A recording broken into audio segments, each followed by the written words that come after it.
Welcome to Chronicles of a Medium. I'm your host, Maryne Hachey Psychic Medium, Intuitive Healer. Join me for compelling conversations into true crime, mediumship, and everything in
my friend, like I said, isn't that type of lady to go around, she's in her 50s and, well-maintained, runs this very successful interior design. And so I was like shocked, and she's like casually mentions to me, oh, my son gifted it to me, said it would help with my travel anxiety. So I was like, okay. So we headed off to the airport with the rest of our crew, who did not partake in the breath freshener. I have never laughed so hard in all my life. We had a bit of a layover in San Francisco, so we had rented rooms. And so, we had a meal, we had a drink, we bought some lottery tickets, and settled in for a few hours of sleep before we headed to the airport.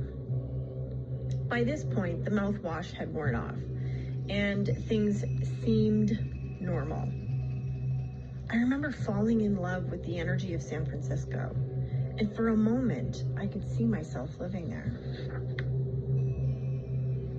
But something felt off. I couldn't figure out why or what it was. So I figured it had to be from the THC I consumed the day before, because energetically, I just don't do things like that, because it doesn't feel good to me. I already see shit. I don't need to add narcotics into there.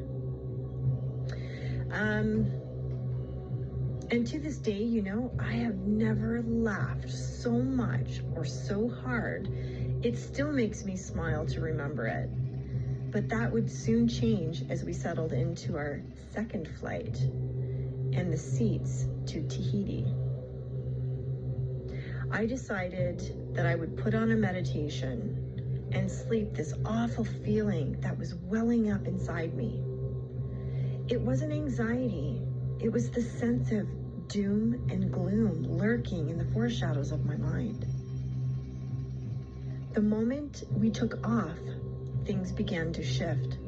I felt a heavy pull downwards, which caused me to close my eyes, uncontrolled. As the plane headed over the bay, waves of nausea came and went.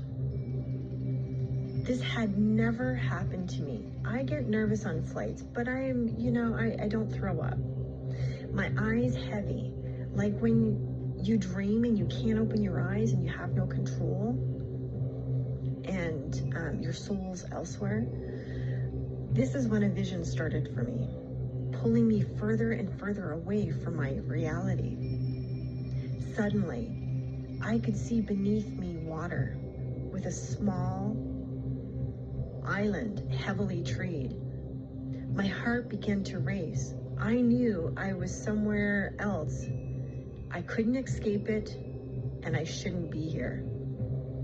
As I watched the island deep within the dark waters, a gray formation began to take shape into a funnel, like a portal to hell. It opened up and formed the King of Darkness, the man with the secret staircase. He flew up with great might towards me. He was now standing, hovering directly behind me, and so close his chest was on my back, and his breath on my skin. I could feel and hear his voice causing vibrations, and it burrowed into my ear. Did you forget about me? Well, I didn't forget about you or my promise. Welcome to hell. His arms reaching under mine and his hands now on the front of my shoulders. And he began to pull me close to his body and pull me downward. And I could feel my soul pulling out of my body down to the earth with such force and a strong magnetic pull that I couldn't bring myself to wake up. Fear racing through my mind, yet I was aware of my surroundings. I could hear my friends chatting quietly as they watched a movie. I could feel the plane jerking around and the captain turning on the seatbelts and asking people to return to their seats.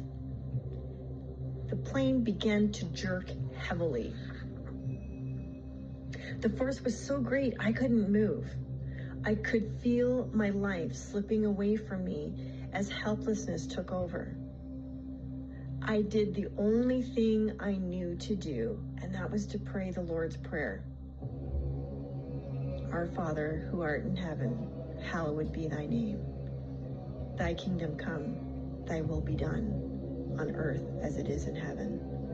Give us this day our daily bread, and forgive us our trespasses, as we forgive those who trespass against us. Lead us not into temptation, but deliver us from evil. For thine is the kingdom, the power, and the glory, forever and ever. Amen. When I finished the prayer, I called to the angels for help. Suddenly, I could feel my friend begin to rub my arm and my leg vigorously, like as though she was trying to bring life back to my body. And she said my name with urgency over and over again. Finally, his grip released, but as my soul rose back up to my current reality, his eyes fixated on me, and he gazed deeply into my eyes. My body finally, my soul returning to my body. I was shaken both spiritually and physically. When my eyes finally opened, my friend said, "Man, what the fuck? I thought you died. I looked over at you, Maryne, and you were the color of ash. There was no color left in your skin." Wide-eyed, I explained what I just went through. when she shared her guides had told her to rub my arms and make physical contact with me until I woke up. She had no idea what I was going through or what was going on with me, but she knew I needed help somehow. I drank a few glasses of water, trying to shake his energy off me. I noticed the lights and the screens off in our section of the plane. After we landed, we gathered our things and we waited on the mainland for our further transportation and gathered a few supplies like water and treats and that sort of thing and mixed for our drinks. We waited to check in to a private villa. So, still feeling shaken, I knew I needed to eat something that would ground me, so I grabbed a slice of pizza and more water, obviously, because I was still weak from the experience. And then the flight attendant from our flight sat beside me. She began telling me that she was grounded while the plane was being fixed. Apparently, only in our section, there was a power malfunction and failure that they couldn't explain and had no idea how to fix it. It was so bad, it caused them to ground the plane for days. My friend looked over at me wide-eyed again and said in a low voice that only I could hear, "Oh my God, Maryne, this is your friend's fault. Your power struggle zapped the plane." We both laughed because we knew it was true. But how do you explain that to people? Because if you know me personally, I tend to struggle with electronics and have many, many things go on, and have zapped quite a few things in my time without the attacks of demonic forces assisting. So while I was surprised the magnetic pull that the force that was trying to kill me didn't surprise me, not one bit, that there was some physical evidence left behind for the human experience as well. It took me days to shake it off. I didn't feel like myself most of the trip. And I barely, drank or did anything because I was just not me.